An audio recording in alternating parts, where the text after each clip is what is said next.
Ayan, magandang araw po mga kababayan. So ngayon po ay August 19 at patuloy po nating pag-uusapan mga kababayan.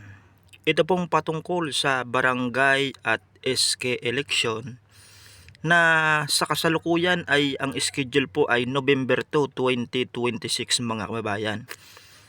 Pero dahil nga po sa mga nakabinbin o mga ipinail na panukalang batas ng mga mambabatas na ang layunin po mga kababayan ay ipuspon, ipagpaliban itong November 2, 2026 barangay at SK election at gawin na lang kuno, gawin na lang daw sa 2028 ang BSKA. Kaya ito pong si COMELEC Chairman George Garcia ay nagsalita na. Siguro ay marami din ang naguguluhan sa inyo kung matutuloy ba o hindi, di ba? So bago tayo magpatuloy mga kababayan, inaanyayahan ko po kayo na sana po ay mag-subscribe po kayo sa atin pong channel mga kababayan. At paki-like din po ng atin pong videos. At kung pwede po ay i-share po ninyo sa inyong mga kababayan o mga kaibigan, mga kamag-anak. Lalong-lalo na sa mga kamag-anak po ninyo, mga kakilala ninyo na tatakbo sa barangay at SK election para sila po ay magkaroon din po ng impormasyon kung ano nga ba talaga ang status ng barangay at SK election. So paki-like, paki-share at paki-subscribe po mga kababayan ko. So ito po mga bayan yung balita nito pong yung post nito pong The Profiler 1 day ago ipinost po nila ito. Ito po yung kanila pong balita. COMELEC humihingi ng linaw sa Setyembre sa kapalaran ng barangay at SK election sa November 2. So ibig sabihin ay naguguluhan din. Gulong-gulo din ang COMELEC kung talagang matutuloy ba o hindi itong barangay at SK election ngayong November 2 mga idol at mga kababayan. Siguro ay marami din ang nagugulan sa inyo, lalong-lalo na yung mga kababayan po nating tatakbo dito sa barangay at SK election. Naguguluhan din po siguro sila o maging kayo po na nanonood. Ano ba talaga, matutuloy ba o hindi? Ito po, ituloy natin.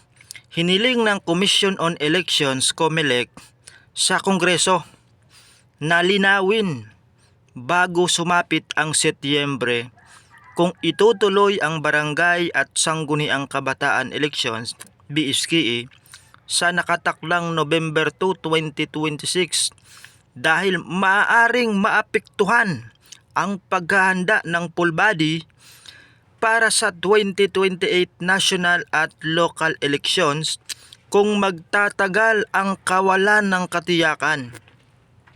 So sinisigurado po nitong si COMELEC chairman o ng COMELEC kung tuloy nga ba o hindi. Kasi maapektuhan yung paghanda po nila sa national election o sa presidential election mga bayan. Kasi wala pang kalinawan, di ba?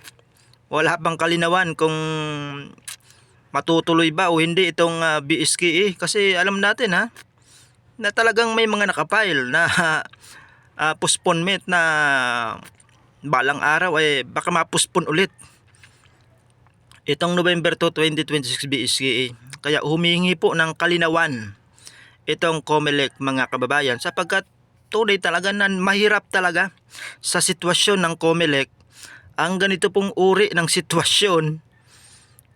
Lalong-lalo na may batas na nagsasabi na November 2, 2026. Siyempre paghahandaan ng COMELEC yung November 2. Papaano kung bigla nagkaroon ng batas at siyempre magkakaroon ng pagbabago dun sa mga schedule na paghahanda ng COMELEC, lalong-lalo na kung ito ay sasabay sa paghahanda po nila para sa national election sa 2028.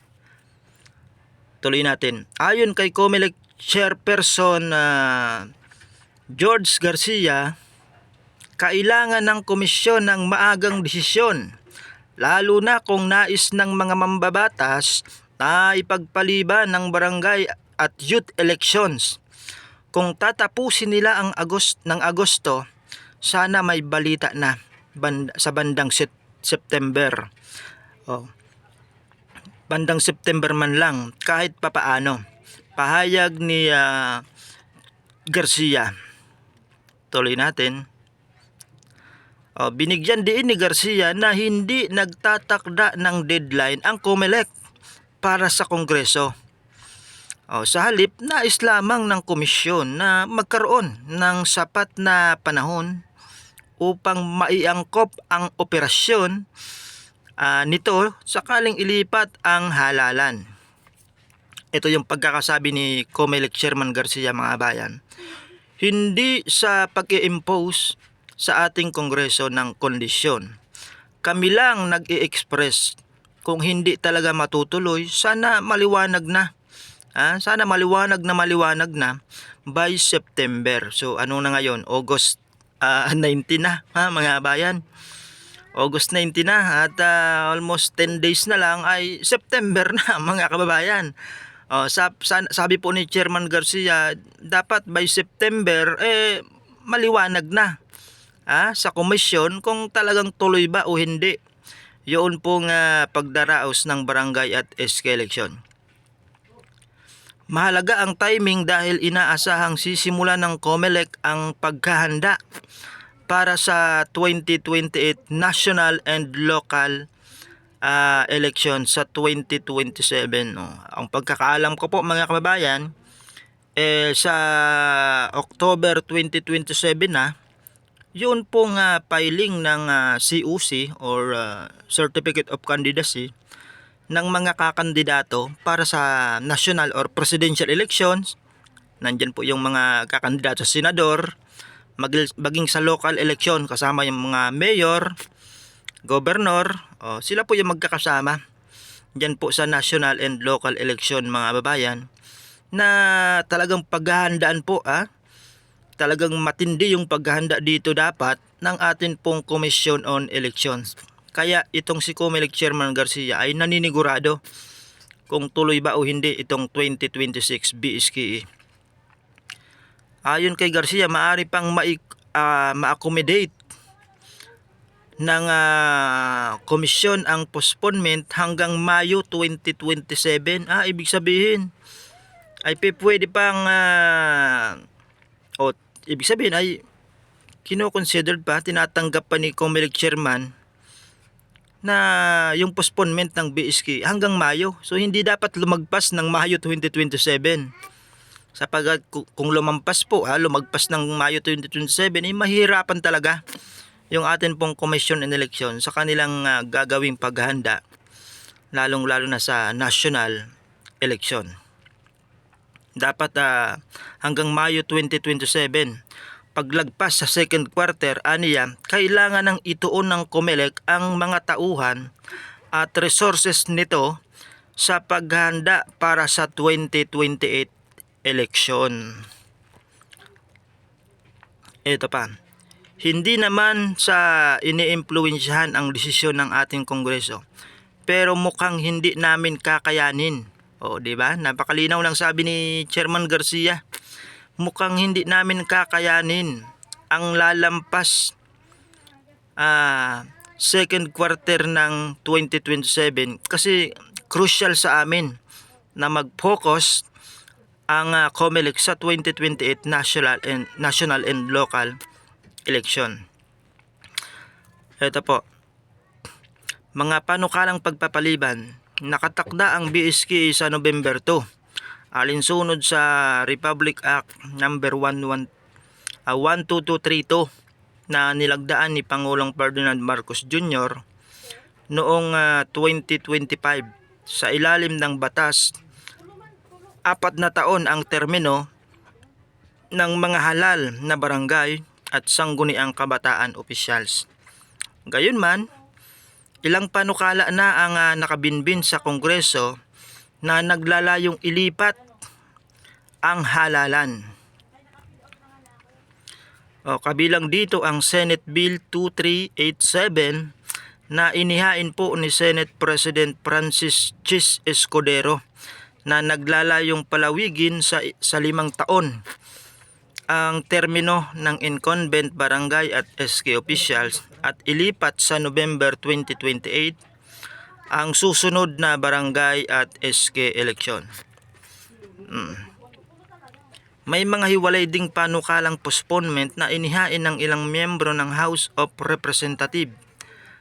Kaya nagbabala rin si Garcia na dapat maging handa ang mga nagsusulong ng postponement na ipagtanggol ang panukala sa Supreme Court sakaling questionin ang legalidad o constitutionality nito. Hindi nangangahulugan ang pahayag na may nakabinbin ng kaso sa Supreme Court. Sa halip, ipinapakita nito ang posibilidad na sumailalim sa judicial review ang anumang batas na magbabago sa kasalukuyang schedule ng halalan at termino ng mga halal na lokal na opisyal. Ito po, 8 billion na gastos na. May kakibat ding pinansyal at logistical na epekto ang posibleng postponement. Ayon kay Garcia, mga kababayan, nasa 8 billion na ang nagastos ng COMELEC mula sa 19 bilyong budget nito para sa barangay at SK election. Nakompleto na ng komisyon ang procurement ng eleksyon para pernalya at nagsagawa na rin ng karagdagang printing ng mga balota bilang paghahanda sa nakatakdang halalan. Ilang election supplies kabilang ang indelible ink ay maaari umanong hindi magamit kung ipagpapaliban ang halalan. Sa kabila ng mga panukala sa Kongreso, nananatiling handa ang COMELEC na isagawa ang barangay at SK election sa Nobyembre 2 kung mananatili ang kasalukuyang schedule. November 2, maaaring maging araw ng voter registration. November 2, maaaring maging araw ng voter registration. Kung tuluyang ipagpapaliban, ganun ba? Kung tuluyang ipagpapaliban ng Kongreso ang halalan, plano ng COMELEC na gamitin ang November 2 bilang simula ng voter registration, ganun ba?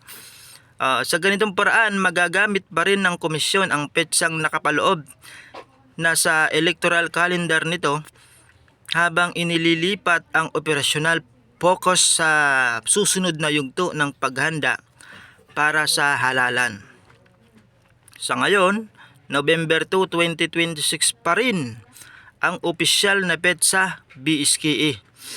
Ang agarang usapin ng Kongreso kung gayon ay hindi lamang kung ipagpapaliban ang halalan, kundi kung makapagbibigay ang mga mambabatas ng pinal na desisyon ng sapat na maaga upang maayos ng COMELEC ang operasyon nito nang hindi naapektuhan ang paghanda para sa 2028 national at local election.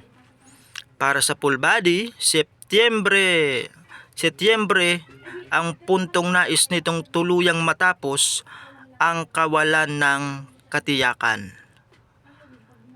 So nais ni COMELEC Chairman Garcia na sana by September ay mayroon ng malinaw na desisyon kung matutuloy ba o hindi ang barangay at SK election ngayong November 2, 2026. So yan po yung post ng profiler sa kanilang Facebook page account. Magbasa tayo ng komento, mga kabayan, patungkol po sa post na ito. Sana ay maganda yung signal natin. Mukhang mahina yata yung signal natin, mga kababayan. Walang signal. So ganun pa man, mga kababayan, maraming salamat po sa inyong panonood. Hanggang dito muna yung ating update, mga kababayan, patungkol po sa barangay at SK election na hanggang sa ngayon ay hindi pa rin tiyak kung mapupuspon ito. Pero ang tiyak po natin as of now ay yung umiiral na batas ay yung Republic Act 12232 na may schedule ng barangay at SK election November 2, 2026. Ayan, paki-likes, paki-share nitong atin pong live mga kabayan, at sa mga hindi pa nakasubscribe, mag-subscribe po kayo mga kabayan para manatili kayong updated sa atin pong mga usapin patungkol po sa barangay at SK election. Thank you so much po mga kabayan. Maraming salamat po.